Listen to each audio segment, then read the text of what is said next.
Start. परिच्छेद. जागतिकीकरणाच्या प्रवाहात खाजगीकरण आणि उदारीकरण यांना अवास्तव महत्त्व प्राप्त झाले आहे. त्यामुळे आंतरराष्ट्रीय स्तरावर ज्या सुधारणा राबविण्यात येऊ लागल्या आहेत त्याचा प्रत्यक्ष अप्रत्यक्ष परिणाम भारतीय अर्थव्यवस्थेवर होऊ लागला आहे. सुधारणांची गती इतकी वेगवान आहे की ती आपण थांबवू शकलेलो नाही.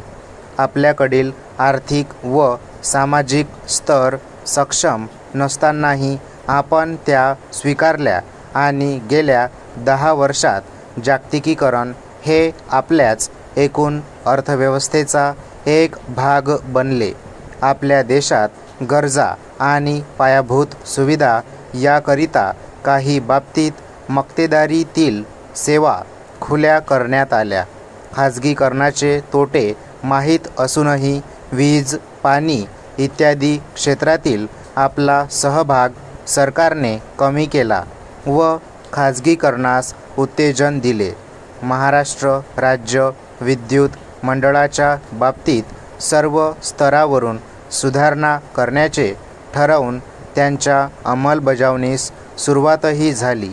वीज नियामक आयोग ही या सुधारणांची निर्मिती होय.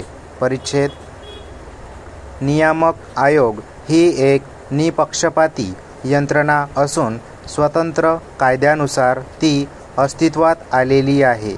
सरकार आणि विद्युत महामंडळ यांना नुकतेच मार्गदर्शन करण्याचे काम या आयोगाचे नसून दोन्ही व्यवस्थेवर अंकुश ठेवणे आणि अंमलबजावणीत सहभाग घेणे हेही काम आहे.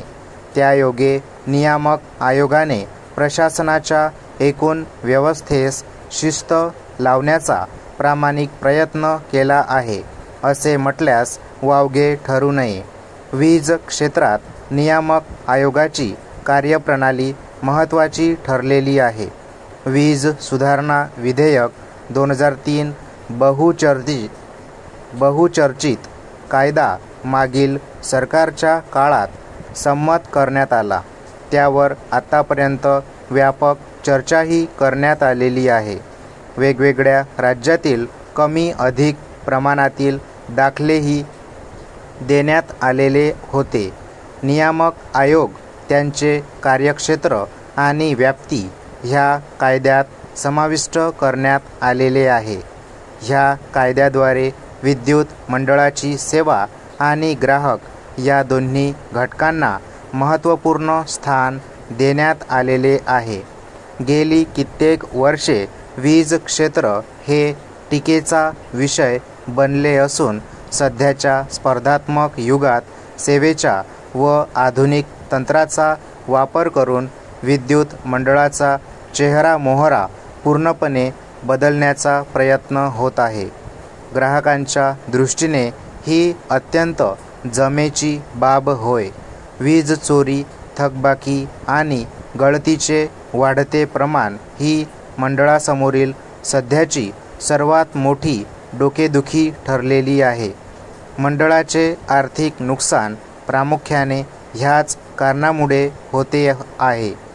नवीन विधेयकातील तरतुदीनुसार मक्तेदारीही संपुष्टात येण्यास निश्चितच मदत होणार आहे. स्टॉप.